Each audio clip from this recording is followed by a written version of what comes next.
Les amis, bonjour. Bonjour à toutes et à tous, membres et futurs membres de cette chaîne. Bienvenue dans ce débrief. Ici NAC, le Barcelonais. Avant de découvrir les ingrédients qui composent notre menu du jour, je t'invite à t'abonner à la chaîne si ce n'est pas encore fait, à liker si le contenu te plaît et à laisser un commentaire sur tes impressions du match et sur ce débrief et de partager, les amis, cette vidéo à un max de tes contacts si bien sûr tu trouveras ou si tu trouves ou trouveras ce contenu utile. Donc, on y va. On commence avec un peu d'historique. Le FC Barcelone se déplaçait aujourd'hui sur la pelouse de Cadiz pour sa 5e journée de Liga avec le titre d'équipe invaincue dans le championnat jusqu'à ce jour, au même titre que Villarreal et le Real de Madrid. Et comme on le sait, tous, une victoire était attendue impérativement pour continuer sur notre lancée en Liga, pour maintenir notre titre d'équipe invaincue et aussi sur l'euphorie de la Ligue des Champions. Le Barça, depuis ses 4 derniers matchs, les amis, c'est un minimum de 3 buts. Un minimum de 3 buts. On a l'impression de revoir le Barça de Guardiola de 2008-2009. Et une différence au score minimum de 3 buts. Donc, naturellement, logiquement, je m'attendais encore à avoir un minimum de 3 buts encore ce match. Les amis, là, on ne parle même plus de victoire. On ne parle même plus de priorité aux 3 points. Mais on parlait de différence au score. Donc, autrement dit, pour moi, je dis bien encore pour moi, la victoire était déjà acquise, sans vouloir bien sûr manquer de respect à Cadiz. Et donc, il y a un moment dans la vie, les amis, il faut se faire respecter par nos égos. Il faut se faire respecter par les plus petits que ce soit. Parce que oui, Cadiz est notre petite sœur en Liga, c'est notre petite sœur et elle doit déjà apprendre à nous respecter. Et donc, à cause de la gestion du club de ces dernières années, je parle bien sûr du cas de Bartomeu et des différents coachs que le club a eu. Et donc, on a eu Ernesto Valverde, on a eu Quique Setién, on a eu Koeman. Le Barça a perdu de sa frayeur. Une frayeur durement acquise au fil des années, mais facilement détruite.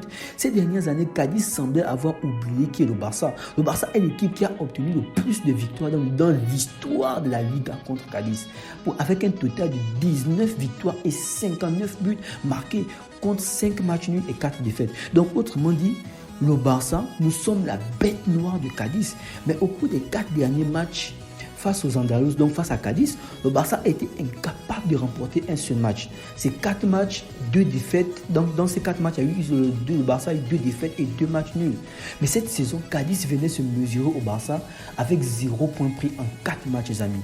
0 point pris en 4 matchs, 0 but marqué et 10 buts encaissés. Autant dire que le match était déjà gagné d'avance pour le Barça au vu de l'armada offensive que l'on voit ces derniers matchs. Et donc, en ce qui concerne la composition, classique comme toujours, un 4-3-3 pour le Barça avec en attaque Ferran Torres, Memphis Depay et Rafinha. Au milieu de terrain, on avait Gavi, Busquets et De Jong. Et en défense, on avait Araujo, Balde, Piqué et Bellerin.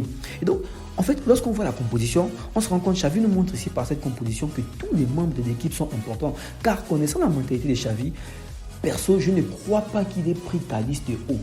Mais personnellement, j'aurais bien aimé voir Lewandowski dans ce match en titularisation. Car c'est dans ce genre de match-là qu'il doit profiter pour mettre le plus de buts pour le Pichichi. Mais après, le collectif passe avant l'individuel. Je pense donc que Xavi a fait ce classement en préparation du match de mardi en Ligue des Champions face au Bayern.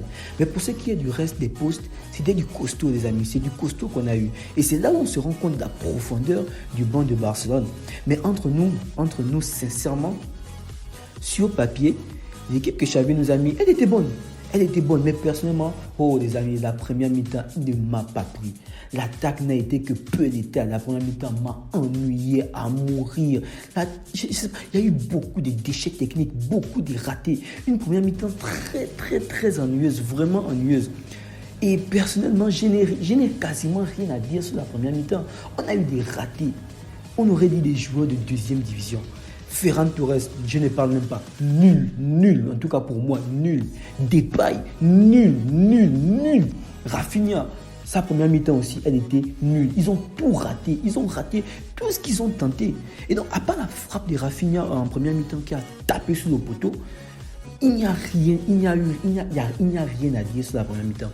Ceux De Jong et Gavi m'ont plu quand même dans cette première mi-temps-là. Et donc, quand on pense que c'est contre Cadiz, dernier du championnat, qui n'a pu prendre aucun point, qui n'a pu mettre aucun but, et ils ont pris 10 buts en 4 matchs. Sincèrement, les amis, c'est une honte pour le Barça. On était censé aller en pause avec une avance d'au moins 2 buts. Mais on part avec un score de 0-0 partout. Pour moi, sincèrement, c'est une honte. C'est une honte. La première mi-temps du Barça, elle était juste nulle. Elle était catastrophique. Avant de continuer, les amis, et de parler de la deuxième mi-temps, je t'invite à t'abonner si ce n'est pas encore fait jusqu'alors, à mettre un like, si bien sûr tu aimes le contenu jusqu'ici, et à me laisser un commentaire. Donc, on continue. La deuxième mi-temps débute sur un tempo similaire à la première. Les amis, elle était nulle. Dans la deuxième mi-temps, les 10 premières minutes de la deuxième mi-temps, elle était nulle. Il n'y avait aucun rythme et on s'est même trouvé en difficulté quelquefois face à Cadiz. Je ne sais pas si vous vous rendez compte. Cadiz nous a mis en difficulté. Et donc, avant le but, il n'y avait rien. Il n'y avait absolument rien. Mais je dois avouer que le but a été une libération pour moi. Lorsque le but est arrivé, j'étais content, les amis. On aurait dit que j'ai gagné la Champions League. J'étais content. J'étais content de pouvoir avoir quand même mon premier cri de joie dans ce match. Mais sinon, j'ai quand même aimé l'action. J'ai aimé l'action du but.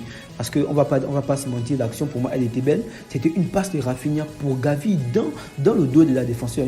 Rafinha donne une passe en profondeur pour Gavi dans le dos de la défenseur. Gavi met le ballon dans la surface. Le gardien repousse légèrement la balle et une reprise de De Jong.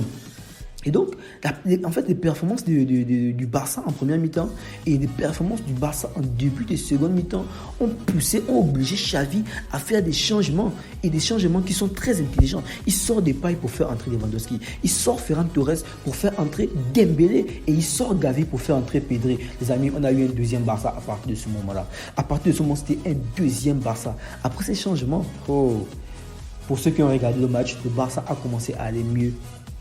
On a commencé à avoir quand même des occasions. On a commencé quand même à déranger cette équipe de Cadiz. Et bien évidemment, monsieur Lewandowski, il fait toujours la différence, les amis.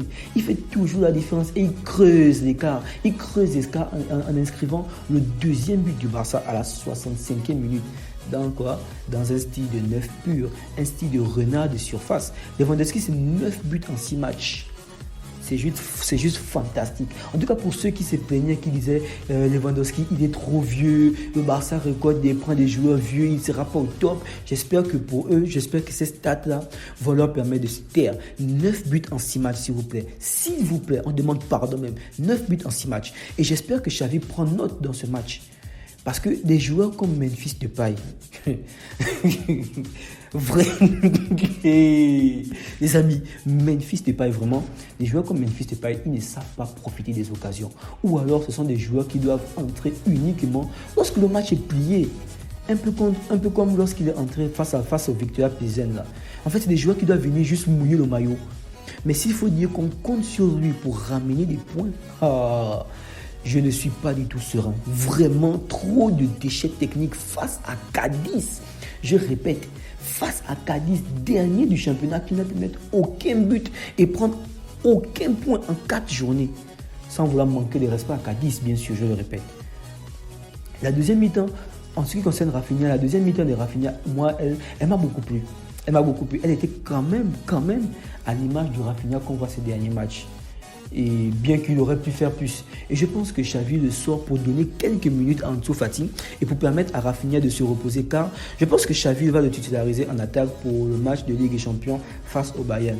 Donc Xavi nous a mis aussi deux nouveaux. Il nous a mis Bellerin, il nous a mis aussi Marcos Alonso pour leur début en Liga et pour leur premier match avec le Barça. En ce qui concerne Bellerin, comme il était titulaire, il a eu un match correct dans l'ensemble. Je dis oui, il n'a pas eu un match pas extra, mais correct. Il s'est proposé sur sa ligne, il a bien défendu. Je l'ai trouvé assez correct dans l'ensemble. Il s'est beaucoup lancé dans le camp adverse. Mais par contre, en ce qui concerne Alonso, il est entré à la 78e minute comme ça. Il n'a donc pas assez joué. En plus pour des problèmes de match interrompus, il n'a donc pas assez joué. Mais on aura du temps pour l'évaluer aussi. Mais bien que Xavi lui donne aussi quelques minutes comme ça pour l'insérer aussi dans le groupe. Le match a été interrompu après un moment donné, le match a été interrompu pour des causes d'arrêt cardiaque dans les tribunes. Apparemment, il y aurait un spectateur qui a fait un arrêt cardiaque et la pause l'interruption a duré quasiment 1 heure comme ça. Après la pause, on a eu droit encore à 2 buts du Barça. Un but d'Ansu Fati avec pour passeur qui Lewandowski. Les amis, il rentre à la pause, il est 2 fois décisif. à la 86e minute, un autre but de Dembélé. À la 92e minute, un but de Dembélé. Et donc le match se termine donc sur un score de 4-0. Et j'espère que Cadiz aura compris la leçon. Le Barça maintient donc son titre d'équipe invaincue et continue sur sa moyenne d'au moins 3 buts par match et avec une différence d'au moins 3 buts. Bon, là c'était 4 buts, mais on dit une différence d'au moins, je parle ici en termes de moyenne, la famille. Donc la famille, on se donne rendez-vous pour le 13 septembre. Moi je serai là. Le 13 septembre en Ligue des Champions contre le Bayern. C'est même là qui nous ont envoyé en Ligue Europa l'année prochaine. Et je sens que ce match sera mouvementé. Et j'espère pour le Bayern qu'ils ne nous prennent pas de haut. Il y a eu une déclaration de Thomas Müller comme quoi c'est toujours un plaisir pour eux de jouer face au Barça. Mais les amis, c'est dit avec beaucoup d'ironie. Et aussi la déclaration du coach qui avait déclaré au début que le Barça est la seule équipe qui n'a pas d'argent, mais qui veut tous les joueurs. J'espère juste en tout cas qu'ils ne nous prennent pas à la légère. Sinon, cela fera notre joie.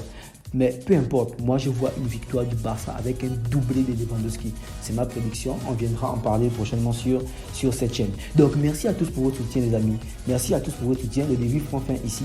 Prenez soin de vous, prenez soin de vos proches. Mesque Club.